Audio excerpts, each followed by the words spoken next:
이 법을 찬성하는 진짜 국민들이 진짜 있나요? 제가 궁금해서 좀 한번 여쭤볼게요. 대한민국이 나이지리아보다 못 사는데 딱 20년 남았습니다. 안녕하세요. 투자식가자 김PB입니다. 한국 경제 후퇴가 시작됐다라는 주제로 오늘은 좀 말씀드려보려고 하는데, 그 우리나라 베네수엘라화 된다고 우리나라 이제 저희 걱정하시는 분들 많잖아요. 근데 베네수엘라화가 아니라 나이지리아보다 못 사는 나라가 될 겁니다. 제가 뒤에서 말씀드릴게요. 자, IMF에서 국제통화기금에서 우리나라 한국 경제 성장의 전망치를 0.8%로 하향을 했습니다. 그래서 0%대 성장을 지금 전망을 하고 있고, 이게 거의 기정사실화돼서 실제로 우리나라 한국 경제 하반기에 벌어지게 될 미래가 될 거예요. 그러니까 지금 요즘에 뉴스를 보게 되면 진짜 좋은 소식이 하나도 없는 것 같아요. 경제 관련해서는. 그렇죠? 지금 관세도 거의 뭐 협상 안 되는 걸로 지금 결론이 나고 있는 것 같아요. 지금 현재 시간까지는. 그래서 근데 이제 중요한 건 관세도 관세인데 하반기부터 위기가 본격화될 전망이고, 우리나라가 나이지리아보다도 못 살게 될 거다라고 골드만삭스에서 지금 얘기하고 있거든요. 이 부분을 좀 한번 말씀드려볼까 합니다. 자, 일단 요 IMF에서 얘기한 내용부터 한번 제가 기획재정부 자료로 한번 찾아봤는데, 선진국 그룹, 그러니까 한국, 미국을 포함한 영국, 독일, 프랑스, 이런 일본, 이런 이제 주요 국가들 있죠. 이런 선진국 그룹들의 평균 경제 성장률은 1.5% 정도로 본대요, 올해에. 근데 한국은 0.8% 수준으로 반토막밖에 못 가는 수준으로 내려왔거든요. 그러니까 지금 다른 선진국 대비해서 거의 지금 퇴화되고 있는 상태라고 보시면 됩니다. 그리고 세계 성장률은 심지어 3%예요. 그러니까 세계 성장률에 비해서 선진국들이 애초에 이제 당연히 많이 성장했으니까 딸리는 건 맞는데, 한국은 거기서 더 딸리는 거죠. 그러니까 한국은 경제라는 마라톤이 있으면은 지금 선진국들은 앞서서 달려가지만 좀 천천히 이제 경제 성장이 둔화되는 느낌이고, 진짜 뒤에서 이제 신흥국들은 막 미친 듯이 달려오고 있는데, 한국은 앞에 나서지도 못하는데 여기서 지금 빌빌 기고 있는 거예요. 뒤처지고 있어요 지금. 그래서 마라톤에서 쓰러지고 있는 이런 셈인데, 참고로 신흥국들은 경제 성장률이 미쳤습니다. 평균 4%예요. 그리고 한국은 0.8%죠. 그러면 5배 차이가 납니다. 신흥국이 거의 5배 빠른 성장을 한국에 비해서 하고 있는 셈이에요. 이거는 무슨 얘기로 비유를 해볼 수가 있냐면, 우리는 마라톤에서 기어가고 있고요, 신흥국은 뒤에서 지금 오토바이 지금 타고 쫓아오고 있습니다. 그러면은 이게 10년이 지나고 20년이 지나면 어떻게 될까요? 역전이 돼버립니다. 그럼 우리가 베트남보다도 못 살고 나이지리아도 못 사는 이제 시대가 될 거예요. 우리나라가 베네수엘라처럼 될 거다라고 말씀하시는 분들이 많거든요. 근데 그거는 약간 조금 이제 갈 길이 멉니다. 조금 이제 비현실적일 수도 있어요, 지금 상황에서는. 근데 베네수엘라는 비현실적이지만 사실은 나이지리아보다 우리나라가 못 살게 된다는 건 현실적인 얘기입니다. 왜 그러냐면, 자, 머니투데이에서 기사도 나왔지만 이게 골드만삭스의 전망치거든요. 골드만삭스는 미국의 투자은행이잖아요. 자, 여기서 뭐라고 얘기를 하냐면, 2050년 정도가 되면 중국이 미국의 GDP를 앞설 수 있다라고 얘기를 해요. 근데 여기서 재밌는 사실은 뭐냐, 우리가 지금 인도네시아보다 훨씬 더 잘 사는데도 불구하고 인도네시아가 전 세계 4위 국가가 되고, 뿐만 아니라 이집트, 지금 우리나라가 못 산다고 생각하는 이집트나 나이지리아가 우리나라보다 더 잘 살 거라고 골드만삭스에서 이렇게 얘기를 합니다. 골드만삭스가 없는 근거를 가지고 이렇게 얘기하는 건 아닐 거 아니에요. 인구 구조나 경제 성장률이라는 다양한 측면을 봤을 때 우리나라가 나이지리아보다 뒤처질 거다라고 얘기를 하고 있습니다. 딱 이렇게 되는데 얼마나 남았냐? 대한민국이 나이지리아보다 못 사는데 딱 20년 남았습니다. 근데 이것도 관세 리스크나 이런 것들이 다 반영이 안 됐을 때 시절에 이렇게 전망을 한 거지, 관세 리스크에다가 지금 이제 뭔가 정치적으로 뭔가 안 좋은 결과들, 경제적으로 안 좋은 결과들이 계속 반기업 정책들이 벌어지게 된다면 이게 훨씬 더 앞당겨질 거예요. 그러니까 여러분들이 살아생전에 나이지리아 사람들이 우리나라 와서 발 마사지 받는 이런 시대를 우리가 경험할 수도 있다는 거죠. 명동에서 우리나라 사람들 막 보면서 쇼핑하고 그런 시대가 올 수도 있다는 겁니다, 여러분들. 한편 아시아개발은행도 똑같이 얘기를 합니다. IMF에서도 똑같이 얘기했지만 아시아개발은행에서도 뭐라고 얘기를 하냐면, 한국의 경제성장률 2025년 기준으로 0.8%로 전망을 했는데, 중요한 건 0.7%를 낮춰버렸어요. 4월 당시에는 이렇게까지 전망을 안 했는데 4월 전망 뒤로 지금 3개월밖에 안 지났는데도 불구하고 0.7%를 더 낮춰서 0.8로 지금 전망을 하고 있대요. 3달 만에 0.7%포인트 정도 경제성장률을 대폭 낮췄다라는 건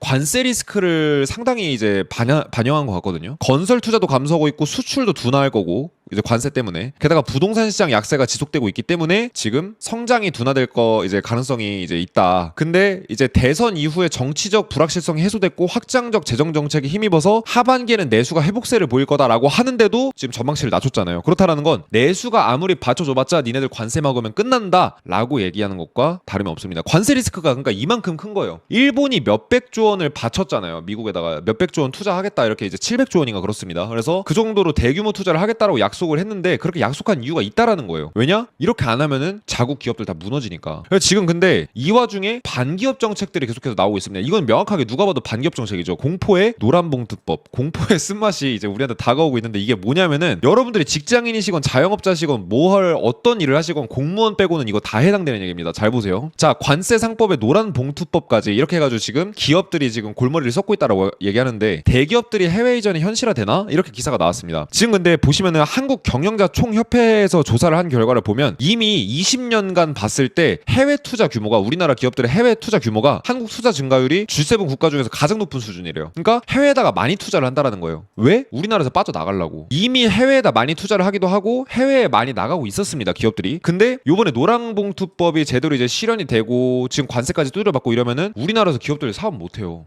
근데 여기 이 방송을 지금 보고 계신 분들 중에 이렇게 생각하시는 분들이 진짜 무책임한 생각인 게 내일 아닌데 뭐 이렇게 생각하실 수 있는 분들은 어떤 분들이냐면 공무원 빼고는 이렇게 생각 못합니다. 공무원, 공공기관, 공기업 근무자 빼고는 이렇게 생각 못해요. 왜 그러냐? 대기업이 무너지면은 직장 일자리가 없어지고 일자리가 없어지면 직장인들 피해가죠. 그러면은 그 근처에 직장 근처에 상권도 무너지게 됩니다. 그러면 자영업자분들도 직격타예요. 이걸 아셔야 됩니다, 여러분들. 하청업체 수백 곳과 1년 내내 임금 단체 협약해야 할 판, 반기업법 통과 임박, 산업계 비상. 1년 내내 중소기업 노조가 떼를 쓰잖아요. 그러면 대기업들이 와서 이거를 협상을 해야 돼요. 말이 되나요? 내가 회사 이름도 잘 모르는 내가 예를 들어서 삼성전자예요.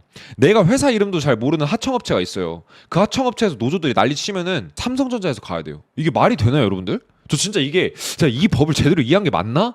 이런 생각이 들 정도예요. 그냥 대기업이 붕괴되는 겁니다, 이거는. 그러니까 예를 들어서 어떤 이제 현대자동차라고 하면 현대자동차 하청이 예를 들어서 500개가 있다고 했을 때 이 500개의 노조가 동시다발적이든 아니면 뭐 돌아가면서 하든 계속해서 파업을 하잖아요. 파업하고 난리치고 뭐 하면은 그 협상을 현대자동차가 해야 된다고요. 근데 손해배상 청구도 안 됩니다. 이 노조들이 피해를 끼친 거에 대해서 회사는 손해배상 청구를 할 수가 없어요. 이게 뭐예요? 저는 여러분들 이 법을 찬성하는 진짜 국민들이 진짜 있나요? 제가 궁금해서 좀 한번 여쭤볼게요. 정치나 이런 거 다 떠나서 이게 정말 말이 되는 법이라고 생각하십니까, 여러분들은? 저는 지금 정치를 얘기하는 게 아니라 정책을 얘기하고 있는 겁니다. 이게 뭔가 기업들 다 죽어요 이러면 진짜. 근데 기업 죽으면 여러분들 우리나라 망하는 거예요. 왜 그런지 아세요? 2023년 기준으로 한국의 세금의 수입을 비중을 볼게요. 우리나라 국가를 굴리려면은 세금이 들어와야 되고 그 세금은 기업들이 냅니다. 얼마나 많이 내냐? 자, 우리나라에서 세금이 가장 많이 걷어들여지는 게 60%가 다 소득세, 법인세, 부가세에서 이제 생겨요. 근데 그 중에 법인세가 23%고 소득세가 34%예요. 사람들이 돈 번 걸로 이제 소득세를 많이 내는데 이 중에 대다수가 근로소득세입니다. 대기업이랑 중소기업에서 직장인으로 일하면서 세금 내는 그 세금이 우리나라에서 가장 많은 비중을 차지하는 세금 중에 하나라는 거예요. 그러니까 우리나라 재정이 파탄난다는 거예요. 기업들이 빠져나가면 누가 직장에서 일을 할 수가 있겠어요? 그러면 누가 세금을 낼 수가 있겠습니까? 소득세랑 법인세를 합친 게 58%고 부가세 같이 합치면 거의 뭐 이거 세금의 절대 다수거든요. 소득세랑 법인세 58%인데 그 중에 절대 다수가 근로소득세예요. 소득세 중에서도. 그러니까 결국은 기업에서 나오는 세금이 거의 50% 이상, 거진 60% 된다는 겁니다. 그럼 기업이 망하면 어떻게 될까요? 국가 망하죠. 왜냐? 세금이 안 들어오니까. 그 다음에 직장인들 망하죠. 아니 일할 직장이 없는데 어디서 일을 하겠어요. 그리고 기업들이 빠져나가고 직장인들이 돈이 없으니까 어떻게 돼요? 고깃집도 못 가고 상권 다 망해버리는 거예요. 그럼 자영업자도 망합니다. 전부 다 죽는 겁니다. 노란봉투법이 이게 시행이 되면은. 이거 알고 계시나요, 여러분들?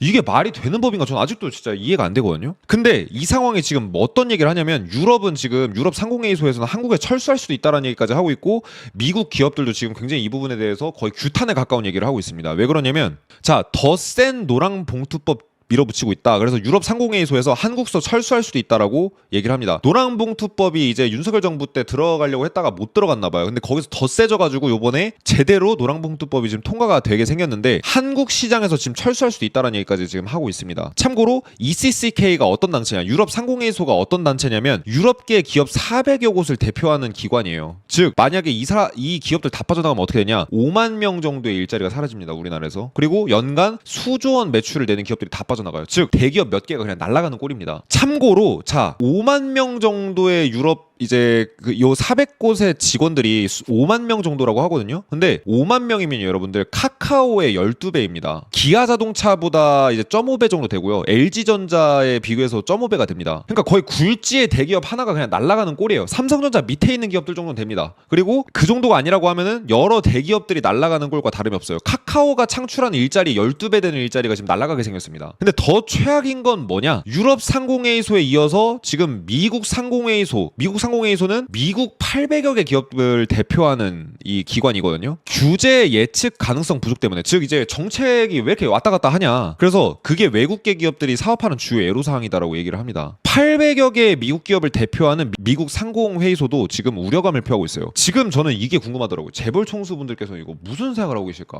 진짜 얼마나 암담할까? 저는 이런 생각을 하게 되더라고요. 그리고 실제로 유럽 상공회의소에서 옛날에 무슨 얘기가 나왔었냐면 규제의 일관성이 없다. 지금 미국이나 유럽이나 똑같이 얘기하고 있는 거예요. 모든 사업가들이 다 똑같이 얘기하고 있을 거야 아마. 우리나라 기업들만 사실 눈치 보느라 얘기를 못할 뿐이지 사업의 신뢰도가 계속 떨어지고 있대요. 한국에서 사업하는 게 개판이다. 이거 사업해봤자 돈도 안 벌린다. 지금 이렇게 얘기를 하고 있어요. 그러니까 이미 미국이나 유럽 쪽, 선진국 쪽들이 봤을 땐 사업하기 까다로운 국가로 지금 보고 있는 겁니다. 이거 우리가 생각하던 내용 사실이잖아요. 한국이 사업하기 힘든 국가라고 우리가 하잖아요. 이게 실제라는 거예요. 그리고 이미 기업 붕괴는 사실상 확정되고 시작된 거나 마찬가지라고 다를 바 이제 업계에 생각할 수밖에 없는 게 LG전자 영업이익 47% 줄었습니다. 10조 원 벌던 회사라고 하면 5조 원으로 떨어진 거예요. 현대차랑 기아차도 영업이익이 미국 관세 여파 때문에 9조 원 정도 증발할 거다. 9조 원이면 대기업 하나를 차릴 수가 있어요. 인수를 할 수가 있습니다. 그 정도로 큰 돈인데, 자, 넥센타이어 2분기 영업이익 32% 감소. 미국 관세 직격타. 중국산 미국 철강 관세의 동국제강그룹 2분기 매출이익 감소. 이렇게 한국 대기업들이 무너지게 되면 누가 웃을까요? 지금 노랑봉투법의 법인세 인상에 지금 관세까지 지금 거의 손 놓고 있는 상황이거든요. 미국이 원하는 게 있어요. 관세를 떨어뜨려 줄 테니까 우리가 원하는 걸 줘라고 하는데, 우리나라에서는 지금 이상한 조건, 뭐 2차 전지 줄게, 조선 줄게 이러면서 이상한 조건 가지고 지금 협상을 하려고 해요. 그러니까 협상이 안 되죠. 지금 저는 제일 불안한 거는 관세가 25%를 맞는 게 아니라 트럼프가 짜증나네 하면서 30% 이렇게 올려버릴까봐 저는 그게 제일 걱정돼요. 이러면 진짜 기업들 다 망하거든요. 이렇게 기업들이 망하면 누가 웃을까요? 왜 이런 반기업 정책들이 계속 나오는 걸까요? 전 이 부분이 제일 사실 의문입니다. 우리나라 기업 죽으면 좋을 게 없는데 북한하고 중국 빼고 좋아할 때가 있나요 사실은? 자, 그리고 지금 유통업체들도 지금 다 무너져가고 있는데, 지금 상반기 기준 오프라인 매출이 마이너스 성장을 기록한 게 코로나 시기 때 이후로 처음이래요. 즉 이제 지금 오프라인 이제 가게들이 지금 매출이 줄어들기 시작한 게 유통업체들이 코로나 때 이후로 처음으로 지금 줄어들기 시작했다라고 해요. 그리고 온라인은 지금 매출이 증가하고 있기는 하지만 4년 만에 최고치를 돌파하고 있다라고 하긴 하지만, 지금 쿠팡이랑 테무랑 알리랑 같이 지금 시장을 나눠 먹고 있습니다. 즉 중국이랑 이미 시장을 나눠 먹고 있는 거예요. 그러니까 우리나라 대기업들 무너지고 뭐하고 하면은 중국 좋은 일 시키는 거예요.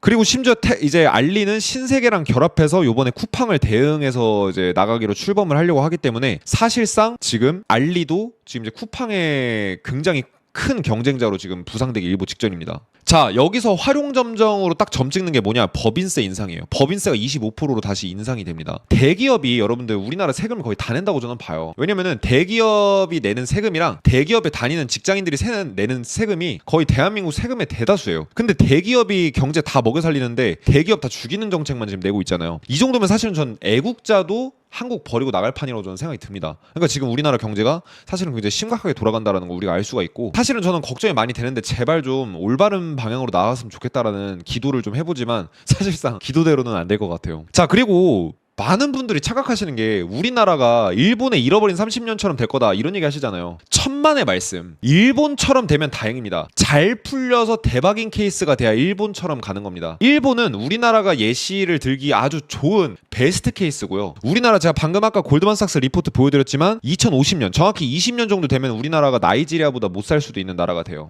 이거는 골드만삭스의 전망치입니다. 심지어 관세 리스크 전에 얘기한 거예요. 그러니까 지금 이미 10몇 년 남았을 수도 있거든요. 우리나라 지금 베네수엘라 된다고 걱정하시는 분들 많은데, 베네수엘라는 조금 극단적입니다. 현실적으로 말씀드리면 아르헨티나처럼 될 가능성이 높아요. 기업들이 계속 이탈하기 때문에 일자리가 없죠. 일자리가 없어지면 부자들은 잘 먹고 잘 살고 가난한 사람은 더 가난해지고 빈익빈 부익부가 심해지기 때문에 빈곤율이 높아집니다. 아르헨티나 빈곤율 장난 아닙니다. 그리고 돈 뿌리기의 포퓰리즘 정책 때문에 이제 사람들이 그거에 이제 젖게 돼가지고 올바른 판단을 하기 힘들어지고 좋은 정치인을 뽑기가 힘들어지고 판단력이 흐려져요. 게다가 노조 갈등, 이것도 아르헨티나에서 상당히 큰 문제라고 하더라고요. 그러면서 자연스럽게 기업들이 다 나가니까 국가가 돈이 없으니까 어떻게 돼요? 돈 뿌리고 돈이 없으니까 재정위기 와서 국가가 경제가 파탄나는 디폴트화가 되는 게 바로 아르헨티나인데, 베네수엘라보다 아르헨티나에 우리는 더 가깝게 바뀔 가능성이 높습니다. 이대로 가면은 10년, 20년 뒤면은 진짜 아르헨티나화가 굉장히 빠르게 진행될 가능성이 높다라고 저는 보여줘요. 그러니까 제가 말씀드리는 건 일본처럼 된다라고 생각을 하는 거는 굉장히 잘 되는 케이스라는 거예요. 근데 일본이 왜 저렇게 지금 그나마 잘 버티고 있냐? 해외 투자를 많이 해서 그렇습니다. 근데 우리나라는 지금 국가적 차원에서 해외 투자도 많이 안 했습니다. 그래서 개인도 해외 투자가 아니면 사실 한국에서 저는 생존하기가 어렵다라고 봐요. 그래서 앞으로